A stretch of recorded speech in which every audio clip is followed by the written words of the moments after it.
ఈ సమావేశం లోపల నా కుటుంబ సభ్యులు, ముఖ్యంగా నా సహోదరులు, మా వదినలు, మా అన్నయ్య పిల్లలు, కొడుకుల భార్యలు, కోడళ్ళు, నా బాల్య మిత్రులు, నాతో పనిచేసినటువంటి ఉపాధ్యాయులు, వివిధ సంఘాలలో ఉన్న ప్రముఖ వ్యక్తులందరికీ కూడా చేతులెత్తి నమస్కరిస్తున్నా. ఇదొక అపూర్వ ఘట్టం. నాకు నిజంగా నేను వెనక్కి ఒక్కసారి తిరిగి చూస్తే నేను ఇక్కడ ఉన్నానా అని నాకే ఆశ్చర్యం వేస్తుంది. నాకు చాలా గర్వంగా ఉంది. ఎక్కడి నుండి, ఏ దిశ నుంచి ఏ దిశ వైపు ఎదిగాను. ఉదయించిన సూర్యుడిలాగా అస్తమించకుండానే మిట్ట మధ్యాహ్న సూర్యుడిలాగా ఉండిపోయాను. అది మీ సమాజంలో మీరందరిచ్చిన బలం. నాకు ముఖ్యంగా మా పెద్దన్నయ్య, ఆయన నన్ను ఇంతటి వాడిని చేయడానికి ఆ రోజు స్కూల్లో లేకపోతే నేను ఇంతవాడిని కాను. నాకు బాగా గుర్తు. నన్ను స్కూల్లో చేర్చే రోజు మా అన్నయ్య కొట్టి నన్ను స్కూల్లో పంపించాడు. నాకు ఇప్పటికీ గుర్తు. మా మదర్ ఒక సైడు, మా అన్నయ్య ఒక సైడు. నేను వెళ్ళి ఊర్లో ఒక పెద్ద రోల్ ఉంటుంది, దాని సైన దాచుకున్నా. మా అన్నయ్య వెనక నుంచి వచ్చి వీపైన ఒక్కటి కొట్టి తీసుకపోతే ఆ రోజు మొదలుకొని ఈ రోజు వరకు కూడా సేమ్ డిసిప్లిన్. స్కూల్ 10 గంటలకు ఉంటుందంటే 8:30కే గోనె సంచి, చెక్క పలక వేసుకొని 1971లో ఆరంభించిన ఆరంభం 2026 వరకు కూడా ఏ క్షణం కూడా వెనుతిరగకుండా ముందుకెళ్ళారు. అదే మనోధైర్యం. మా అమ్మ తన స్ఫూర్తి, ఆమె నడుము తట్టి ఒకరోజు చెప్పింది, బిడ్డ చదువు ఒక్కటే మార్గం, నీకు వెనుక ముందు ఎవ్వడూ లేడు, నీవు చదువుతో ముందుకు ఎంత ఎదుగుతావో అంత ఎదుగు అని చెప్పింది. అదే తార్కం తీసుకొని ఈరోజు అమ్మ యొక్క వాక్కుతోని ఇప్పటికి కూడా ప్రతిరోజు లేవగానే ఒకసారి I will remember my mother. I don't know my father how easily, but I remember every day my father and my mother. So ఇంత స్ఫూర్తినిచ్చిన వీళ్ళందరినీ కూడా ఏ రోజు కూడా మరవకుండా, మా బ్రదర్స్ కానీ ఏ కుటుంబంలో ఉండే సమస్యలు అన్నీ ఉంటాయి, ఉన్నప్పటికీ కూడా నేను వాటిని పట్టించుకోకుండా మా అన్నదమ్ములతో కానీ, అక్కతో కానీ, వదినలతో కానీ ఎప్పుడూ విభేదించిన సందర్భాలు నాకు లేవు. నేను ఎప్పుడు వాళ్ళతోని విభేదించలే, వాళ్ళకి ఎదురుగా ఎన్నడూ మాట్లాడలే. ఇప్పటి వరకు కూడా నేను మాట్లాడొద్దని ఒక నిర్ణయం తీసుకున్నా. ఎందుకంటే నేను సమాజం నన్ను నమ్ముతుంది విజ్ఞానవంతుడని. నేను ఆ చిన్న వాటికి పొరపడితే నా వల్ల ఏమీ మిగులదు, సమాజంలో నేను తెచ్చుకున్న పేరు వెనక్కి వెళుతుందనేది నాకు భావన. అదేవిధంగా నా తోడు నడిచిన మిత్రులందరూ కూడా నాకు ఇప్పటి వరకు 45 సంవత్సరాల మిత్రులు నన్ను వెన్నంటి ఉన్నారంటే మీరు అర్థం చేసుకోండి. వాళ్ళ లోపల కూడా ఎన్నడూ పల్లెత్తి మాట వాళ్ళని అనడం కానీ, నేను పాడడం కానీ ఈ రెండు జరగలే. నన్ను అరే అనేవారు ఇద్దరు ఉన్నారు. ఒక మిత్రుడు శ్రీనివాస్ కలువల, ఇంకో మిత్రుడు శ్రీనివాస్ కటకం. ఈ ఇద్దరు తప్ప నన్ను అరే వాళ్ళు మా అన్నలు, వాళ్ళిద్దరు. ఇంకా ఎవ్వరికి కూడా ఆ అర్హత లేదు, రాలేదు, ఇవ్వలేదు. అందుకు సమాజం లోపల ఉన్నటువంటి ప్రతి అంశాన్ని కేనిగా అబ్జర్వ్ చేసుకొని నిరంతరంగా శ్రమ అంటే నేను ఎవరికి కూడా ఇంతవరకు చెప్పలే, కానీ ఈ సందర్భంగా చెప్పాలి. నా దగ్గర డబ్బులు లేవు. అప్పుడు వెంటనే యోనా అనే ఒక వార్డెన్ దగ్గరికి జనగాంకి వెళ్ళాను. ఆయన 2 గంటలు నిలబెట్టి, నువ్వు వెళ్ళిపో, నీకు సీట్ లేదు, నీకు ఇవ్వడానికి వీలు లేదు, నా దగ్గర నీకు అవి లేవు, ఈ సర్టిఫికెట్ లేవు అని చెప్పిండు. అట్లనే ఉన్నా. ఆయన 4 గంటలకు మళ్ళీ బయటకు వస్తాడు, అక్కడే ఉన్నా డోర్ దగ్గరే. ఏందిరా బాబు అప్పటి నుంచి ఇక్కడే ఉన్నావా అన్నాడు. అప్పటి నుంచి ఇక్కడనే ఉన్నా సార్ అన్న. ఏ ఊరు నీది? చీటూరు. మరి రేపు 24 గంటల లోపల నువ్వు నివాస ధృవీకరణ మరియు కుల సర్టిఫికెట్ తీసుకొస్తావు అన్నాడు. తీసుకొస్తా సార్ అన్న. నేను బయలుదేరగానే అక్కడి నుంచి బస్ స్టాండ్ బయలుదేరితే విపరీతమైన గాలి వాన, బాగా ముళ్ళు గుచ్చుకుంటున్నాయి, పొలాల్లో దిగబడిపోతున్నా, బస్ వెళ్ళిపోతుంది. చివరికి ఆ రాత్రి మా ఇంటికి 8 గంటలకు ఇంటికి వెళ్ళా లాస్ట్ బస్లో. మా అమ్మ చూసింది, ఏందిరా ఈ అవతారం, ఏమైంది బిడ్డ అని. ఏం కాలే, నాకు పొద్దుగాల సర్టిఫికెట్ కావాలి. అరే నీకు అంత రక్తం ఉందని అడుగుతుంటే ఏం కాలేదంటావంటే నాకు పొద్దుగాల సర్టిఫికెట్ కావాలి. ఆ రాజు నిద్రపోకుండా పొద్దున్నే మా ఊరి ఆ సర్టిఫికెట్ ఇచ్చే అధికారి ఎవరంటే సుధాకర్ రెడ్డి అని ఉన్నాడు. ఆయన ఇంటికి 5 గంటలకే వెళ్తే ఆయన అప్పటికి నిద్ర లేవలే. వాళ్ళ అమ్మ ఉంది, మళ్ళీ రమ్మన్నది. ఆ పక్కన నేను నిలబడి ఆయన లేచిన తర్వాత ఆయనకు చెప్పా, నాకు ఇట్లా సర్టిఫికెట్ కావాలి, నేను పోయి ఇమ్మీడియట్లీ నేను జాయిన్ కావాలి హాస్టల్లో. ఇచ్చిండు ఆయన సర్టిఫికెట్. మళ్ళీ జనగాంకి వచ్చా. అప్పుడు తహసీల్ ఆఫీసులు ఉన్నాయి. ఆడ అడిగితే 2 నెలలకు కానీ నీకు సర్టిఫికెట్ రాదన్నాడు. అప్పుడే నా ఆశలు అయిపోయినాయి. అబ్బా నాకు సీట్ రాదు అని తెలిసిపోయింది. ఆ 2-3 రోజుల లోపల ఇంకేమన్నా అడిగితే 5 రూపాయలు ఇస్తే ఇస్తారు అటెండరు, ఆయన స్టాంపు కొట్టి ఇస్తాడు, నువ్వు చేసుకోవాలి. నేను 5 రూపాయలు అటెండర్కి ఇచ్చి తీసుకుపోయి ఆ వార్డెన్కి ఇచ్చా. ఆయన ఎక్కడున్నాడో వార్డెన్ యోనా. కానీ అలా ఆయన నాకు ఆశ్రమం ఇచ్చి 2 సంవత్సరాలు నన్ను హాస్టల్లో ఉంచుకున్నాడు. నాకు ఏ లోటు వచ్చినా ఆయనే చూసుకున్నాడు. వీడు నా కన్న, ఆయనకు పెళ్లి కాలే అప్పటికి, కానీ వీడు నా కన్న బిడ్డ అని చెప్తుండే అందరికీ. ఒకరోజు బట్టలు ఇస్తున్నప్పుడు నాకు సైజ్ సరిపోలేదని మళ్ళీ వెళ్ళి అడిగా. ఒక కర్ర తీసుకొని కొట్టాడు. ఆయనతో మాట్లాడకుండా రూమ్లో బట్టలు ఆడ పడేసేసి నా రూమ్లోకి వెళ్ళి నేను ఉన్నా. ఆయన 2 రోజుల తర్వాత నా దగ్గరకు వచ్చి, బిడ్డ నా కన్న బిడ్డవురా నువ్వు, నిన్ను కొడితే గట్ల ఏడుస్తావారా, నన్ను విడిచిపోతావారా అని ఆయన రూముకి తీసుకుపోయి చికెన్ అన్నం వండిపెట్టి నన్ను తినిపించి నాకు సరిపోయే జతల బట్టలు ఇచ్చి నన్ను తీసుకొచ్చి హాస్టల్లో మళ్ళీ జాయిన్ చేసిండు. ఆ తర్వాత వెంటనే నేను 10th క్లాస్ 9 మంది ఉంటే నేను ఒక్కనే పాస్ అయినా. హాస్టల్లో 9 మంది ఉంటే నేను ఒక్కనే పాస్ అయినా. మా ఊర్లో కూడా నేను ఒక్కనే పాస్ అయినా, 3 రాస్తే. ఆ తర్వాత గ్రేస్ మార్కులు కలిపితే 10 మార్కులు కలిపితే 2 పాస్ అయ్యారు. 3 కలిసి జూనియర్ కాలేజ్ జనగాంలో జాయిన్ అయినాం. ఆ జూనియర్ కాలేజ్ జనగాం జాయిన్ అయితే ఆ 2 అక్కడి నుంచి అక్కడ అయిపోయినరు. నేను ఇంటర్మీడియట్ పాస్ అయ్యి ఇక్కడికి వచ్చా. మా చిన్నమ్మ చిన్నాన్న ఎక్కడున్నారో వాళ్ళు దైవం. మా చిన్నమ్మ చిన్న దగ్గరికి మా అమ్మ నన్ను తీసుకొని వచ్చి, మీ చేతిలో నా బిడ్డను పెడుతున్నా, వానికి ఏం కావాలో చూడుండ్రి, నేను పప్పు ఉప్పు నేను పంపుతా, కిరాయి అయితే నేను ఇయ్యా అని మా అమ్మ మా చిన్నమ్మకి చెప్తే, మా చిన్నమ్మ ఏందక్క నువ్వు అట్లా అంటావు, నువ్వు మమ్మల్ని సాధినావు కదనే, నీకు నీ పిల్లగాని మీ అన్నం పెట్టవా అది అని అంటే, నేను అన్ని పంపిస్తా కానీ నా కొడుకును మాత్రం మంచిగా చదువుకుంటాడు చూడ.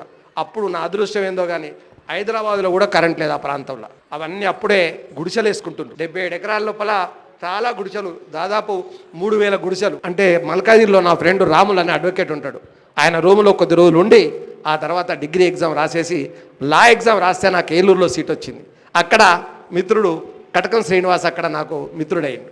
ఆ తర్వాత ఇక ఆలేరు అంతా నా మిత్రుత్వమే. నా పెళ్లిలో ఆలేరు వాళ్ళు కనీసం 50 మంది ఉంటారు. 1989 మాట చెప్తున్నా, 89లో నా పెళ్లి రోజు నాడు ఆలేరు వాళ్ళు అంతా ఫ్రీ ట్రైన్ అంతా, ఇంక్లూడింగ్ ఉమేందర్ సార్ కూడా నా పెళ్లిలో. ఇప్పుడు నేను మొన్న క్యాసెట్ చూశాను, అంత బాల్యమిత్రులు అందరు అక్కడ ఉన్నారు. అట్లా ప్రయాణం సాగింది. కానీ ఎన్ని రకాల ఇబ్బందులు వచ్చినా ఎప్పుడు కూడా నేను వెనకరగలేదు. చాలా ధైర్యంగా, నాకు ఎవరు చెప్పిన మాట అంటే మా అమ్మే నాకు ధైర్యం. నేను ఇటుకతో పనిచేశాను. ముందు ఒక చిన్న రూమ్ కొనుక్కున్నా 32,000 పెట్టి. 32,000 రూమ్లో అది రేకులది రూమ్, దాని లోపల ఏ ఫెసిలిటీ లేవు. దానిలో ఒక రూముకి ఇంకో రూమ్ యాడ్ చేసుకొని హైదరాబాదులో ఉన్న ఎన్ని పోలీస్ స్టేషన్లో ఉంటాయో అన్ని పోలీస్ స్టేషన్లో నా స్టూడెంట్ ఒక్కడని ఉంటాడు. That is 100% real.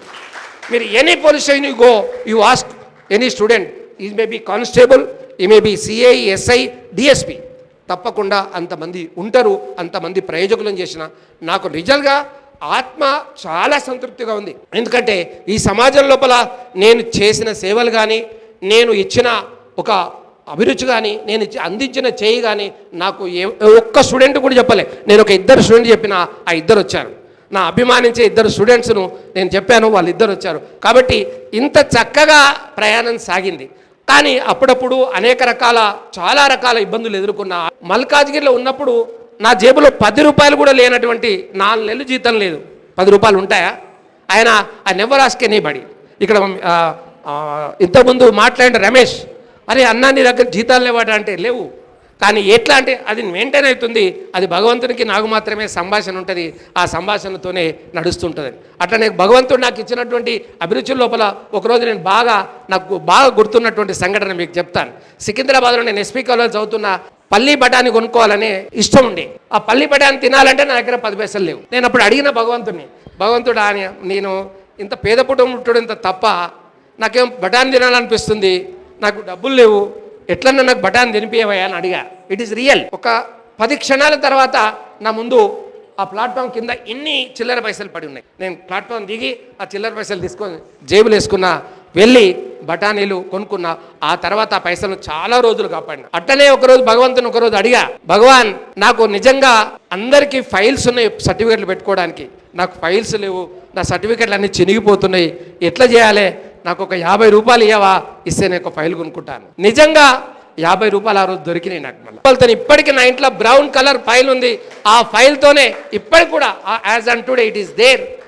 నేను అట్లా భగవంతునితో సంభాషణ చేసి ఫైట్ చేసినటువంటి వ్యక్తి. ఉన్నాడా లేడా నాకు తెలియదు, బట్ ఆ శూన్యాన్ని అడిగిన, నా పేదరికమే నాకు శాపమా, నేను ఇట్లుండడం నేరమా అనేటువంటి ప్రశ్న చేసినప్పుడు నాకు ఇచ్చినటువంటి జవాబు, ఆ జవాబుతోనే ఇప్పటి కూడా ఎనీ టైం ఎనీ కైండ్ వస్తే నేను ఒక్కసారి ఆయన అడిగి పడుకుంటా.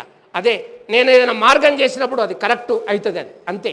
నేను నిర్ణయం తీసుకున్నా అంటే వీళ్ళందరూ నాతో విభేదిస్తారు, నువ్వేం మాకు చెప్పవని.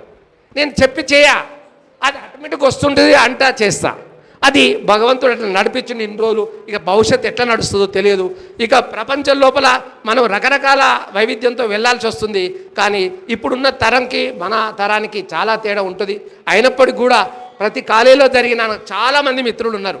ఈ కాలేజీకి వచ్చినటువంటి మిత్రులు కానీ, బాల్య మిత్రులు కానీ, మీ అందరికీ మీ అభిమానాన్ని చెరుకొని మీ చంద్రన్నగా మిగిలిపోయినందుకు నేను ఎప్పుడు నా విద్యార్థులు చెప్పేవాడిని, ఎప్పుడైనా ఒక మనిషి అనేటువంటి వాడు ఒక పేజీని మిగిల్చాలే, ఒక పేజీ నీదంటూ ఉండాలి. అంటే ఎప్పుడు నువ్వు పోయిన తర్వాత కూడా పేజీ ఉండాలి. కాబట్టి నాకు ఉంటుందని నమ్ముతున్నా. ఎందుకంటే నా తర్వాత ఒక పేజీ నా కోసం ఎప్పుడూ ఉంటుంది. ఆ పేజీ ఎప్పుడు ఒక తరానికి ఉపయోగపడుతుందని బలగాఢ నమ్ముతున్నా. ఇక్కడికి వచ్చిన మా అన్నయ్యలకు పాదాభివందనాలు, మా వదినంబలకు కూడా పాదాభివందనాలు చేస్తూ మీరు నన్ను ఇంత వాణ్ణి చేసినందుకు ఈ మహావృక్షం మీ ముందుంది. ఈ మహావృక్షంతో తప్పకుండా నా సాధ్యమైనటువంటి సేవ చేసుకునేటువంటి భాగ్యం దొరికింది. అట్లే మా బావమతి గారు కూడా వచ్చారు. మా అత్తమ్మ, మా మామగారు నిజంగా నాకు నేను చెప్పి మర్చిపోయినా కానీ మా మిత్రుడు గుర్తు చేశాడు. మా మామ నిజంగానే అది అడిగాను నన్ను, నా బిడ్డను నీకు ఇస్తున్నాను కానీ సండే నాడు ఒక పావు కిలో కూర తెచ్చిపెట్టాను. అప్పుడు పావు కిలో 16 రూపాయలు, 16 రూపీస్. నాకు ఇప్పటికీ గుర్తు. ఆ రోజు మొదలుకొని ఇప్పటి వరకు కూడా నిజంగా నేను ఎప్పుడూ అది నాకు బాధ అయినా ఇబ్బంది ఉన్నా అది ఆయనను ఫుల్ఫిల్ చేశాను. ఆయన నిజంగా మరొక ఫాదర్ లాగా నాకు ఉండి నా వెన్నుతట్టి ముందుకు నడిపించాడు. నేను ఉద్యోగంలో రావడానికి కూడా ఆయనే కారణం. ఆయన కొమరవెల్లి ఎగ్జిక్యూటివ్ ఆఫీసర్ ఉన్నప్పుడు వాళ్ళ మిత్రత్వంతోనే నన్ను ఈ ఉద్యోగంలోకి చేర్చడం జరిగింది. అప్పుడు నేను నా యాక్టివిటీ మెచ్చి వాళ్ళంతా కూడా నన్ను అప్రిషియేట్ చేసి ఉద్యోగంలో పర్మనెంట్ చేయడం, తర్వాత అక్కడ నాకు అవకాశం దొరకడం అనేది జరిగింది. ఇవన్నిటికి కారణం మా మామ ఉద్యోగంలోకి వెళ్ళడం. అంతకంటే ముందు నేను గట్కేసర్లోని గురుకుల్ జూనియర్ కాలేజీలో ఒక 1 ఇయర్ పనిచేశాను. అక్కడ అది ఎండోమెంట్ కింద పనిచేస్తున్నటువంటి కళాశాల. ఆయన దానికి ఇన్ఛార్జ్ ఆఫీసర్గా ఉండే. అప్పుడు ఒక క్లాస్ నేను అక్కడ సివిక్స్ చెప్పేవాడిని. ఆ తర్వాత ఇక్కడికి సిటీకి ఎస్పీ కాలేజీకి 1992 జూలై 16 నాడు నేను అక్కడ కాలేజీలో జాయిన్ అయినా. టిల్ 2020 వరకు కూడా అక్కడే పనిచేసి ఆ తర్వాత ఈ రీడిప్లాయ్ విధానంతో ఇన్ని కాలేజీలు తిరిగి మీ అందరితోని ఈ సౌభాగ్యం దొరికినందుకు మీ అందరినీ కూడా మరొక్కసారి నాకు ఇంత ప్రశంసలు అందించి మళ్ళొక్కసారి నేను ఇక్కడి నుంచే మొదలు పెట్టాలని అనిపించినటువంటి ఉద్దేశాన్ని కల్పించిన మీ అందరికి కూడా, మా అన్నయ్య పిల్లలు, మా కోడళ్ళు, కొడుకులు, మా అల్లుళ్ళు, బిడ్డలు అందరికి కూడా మనసారా నాకు వచ్చి నాకు దీవెనలు అందించినందుకు మా అన్నలకు, మా ఉపాధ్యాయులందరూ కూడా తక్కువ కాలంలోనే ఉన్నాం కానీ మనకు గుణం ఉంది. ఎందుకంటే ఎవరితోని శత్రుత్వం పెట్టుకుని మనం సాధించేది ఏం లేదు. వాడితోని మిత్రుత్వం లేకున్నా మంచిదే కానీ శత్రుత్వం ఉంటే మనం ఏం సాధించలేమనేది ఒక ఉద్దేశం. అట్లాంటి విధానం లోపల ఇక్కడికి వచ్చినాక కూడా నాకు Badri is my first friend in Hyderabad.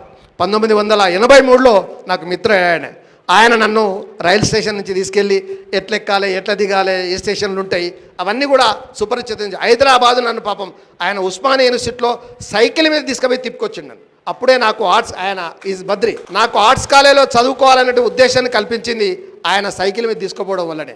ఆయన మిత్రుల ద్వారానే నేను కొంత హైదరాబాద్ కల్చర్ని నేర్చుకొని కొంచెం, అంటే మన ఊరి నుంచి వచ్చినప్పుడు ఎట్లుంటామో ఒక రాటుదేలిన రత్నంగా మారాలంటే, రాయి రత్నంగా మారాలంటే ఇంతమంది మిత్రులు ఉండడం వల్లే నేను రత్నంగా మారాను. మా కుటుంబ సభ్యులు, నా సహచరి, మెయిన్గా మా సుగుణ రియల్లీ ఇట్సే, నేను ఎప్పుడు ఆమె గురించి చెప్పలే కానీ ఈరోజు చెప్తున్నా. ఎందుకంటే ఆమె షీఈ్ రియల్లీ జెంటిల్ ఉమెన్. నన్ను ఎప్పుడు పల్లెత్తు మాట కానీ అననేటువంటి వ్యక్తి. నేనేమన్నా ఓర్చుకునేటువంటి గుణమున్నటువంటి, అంటే భూదేవికి ఉన్నంత ఓపిక నిజంగా ఆమెకుంది. నాకు ముక్కు మీదనే కోపం ఉంటుంది, మీకు తెలియదు. ఇంట్లోకి వస్తే ముక్కు మీద ఉంటుంది, బయటకు వస్తే అది ఎక్కడో పోతుంది. అట్లాంటి సహచరి నాకు నా అదృష్టం.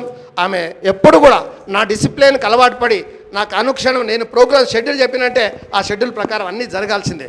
ఆమె తిన్నా తినకపోయినా నాకు మాత్రం అన్నిటి లోపల ముందుండి నడిపించి నన్ను ఇంతటి వాణ్ణి చేయడానికి కూడా ఆమె కారణం. ఆమె లేకపోతే నేను ఇంతటి ఒక సొసైటీలో ఇంత డిసిప్లిన్గా ఉండేవాళ్ళే కాదేమో.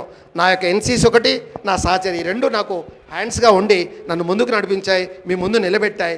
మీ ఎంతో ప్రశంసలు అందించుకోవడానికి అవకాశం దొరికిన మీ అందరికీ కూడా శిరస్సు వచ్చి నమస్కరిస్తూ నా అభిమానాన్ని చాటుకుంటున్నాను.